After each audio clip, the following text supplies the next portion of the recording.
Chest pain இருந்துச்சுன்னா எல்லாருக்கும் first மனசுல வர்றது ஐயோ நமக்கு ஹார்ட் அட்டாக் வந்துருச்சு அப்படின்னு தான் நினைக்கிறோம். இந்த ஹார்ட் அட்டாக்கோட இன்னொரு டேஞ்சரஸான கண்டிஷன் ஒன்று இருக்கு. அதுக்கு பேரு அயோர்டிக் டிசெக்ஷன். இந்த அயோர்டிக் டிசெக்ஷன் பத்தி தெரிஞ்சுக்கிறதுக்கு முன்னாடி நம்ம ஹார்ட் அட்டாக் எப்படி பிரசன்ட் ஆகுன்றதை தெரிஞ்சுக்கணும். ஸோ ஹார்ட் அட்டாக் ஒரு செஸ்ட்ல ஒரு டைட்னஸ், இல்லைன்னா அதுவே ஒரு பேக்குக்கோ இல்லை ஷோல்டருக்கோ இல்லை ஜாவுக்கோ ரேடியேட் ஆகிற மாதிரி ஒரு பெயின் வரும். அது ரொம்ப எமர்ஜென்சியான ஒரு கண்டிஷன் தான். நீங்க கண்டிப்பா ஹாஸ்பிட்டல்ல ரீச் ஆயிரணும். அதோட கம்பேர் பண்றதுக்கு அயோர்டிக் டைசெக்ஷன் அப்படின்னு சொல்லி ஒரு லைஃப் த்ரெட்டனிங் கண்டிஷன் இருக்கு. இதுவுமே செஸ்ட் பெயின் மாதிரி தான் ஸ்டார்ட் ஆகுங்க.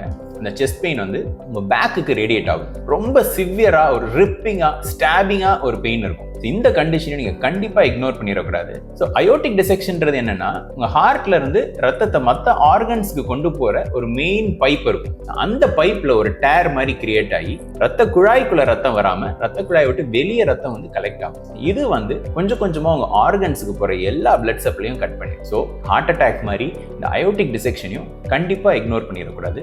உங்க வீட்டில் ஹைப்பர் டென்ஷன், அதாவது ப்ரெஷர் அன்கண்ட்ரோல்டா இருக்கிறவங்க, இல்ல ப்ரெஷர் இருந்து அதை ட்ரீட் பண்ணாம இக்னோர் பண்றவங்களுக்கு இந்த வீடியோவை மறக்காம ஷேர் பண்ணுங்க.